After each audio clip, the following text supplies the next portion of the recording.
امساک. دا امساک متعلق خبر ارتقوما بیا خبر ختموما.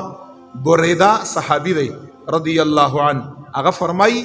ویچ نبی علیہ السلام مبارک والا اختر بچکل شو رز بشوا نو مصلا عیدگاہ تا دوتو نمخ کے نبی علیہ السلام خوراک کا کلا عید الفطر پورز عید الاضحیٰ پورز باندی بریدہ فرمائی نبی علیہ السلام بچرا کے ناستا خوراک سکاک بینکا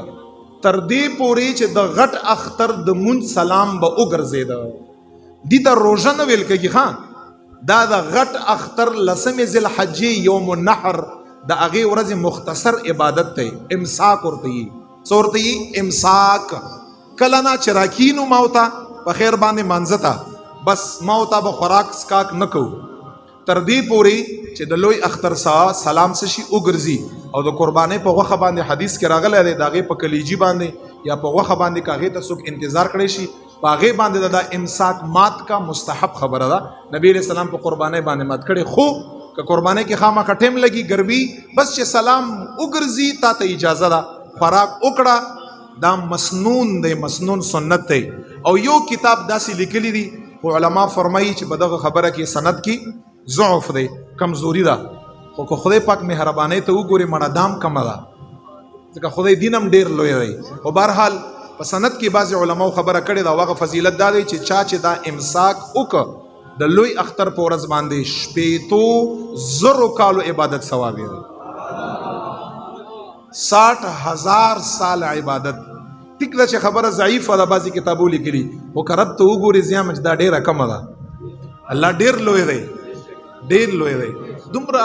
یعنې په وړو وړو خبرو الله جل جلاله ما او تا نه رضا کوي دا امساکم کور کې بیان کړی خلکو ته دا روژې تلقین کور کې خلکو له ورکړی تکبیرات تشریق باندې زنانه خصوصا پوی کړی زنانه په کورونو کې منځونه کا او د هر مذنبات یو ځل ویل دا په هغوی باندې واجب دی کچانه مثال کې طور باندې پاتې شي رستو ریاض شي رسته دی ووایي او که چاته یاد وي جان بوجھ کر هغه پرې ښودل په هغې باندې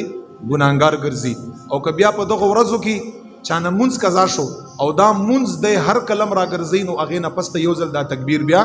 وایي چې د هغې قضا مانځه سره سره د هغې تکبیر قضام وشي کوشش دا کړئ سم مسائل سم دین زده کوئ په هغې باندې عمل کړئ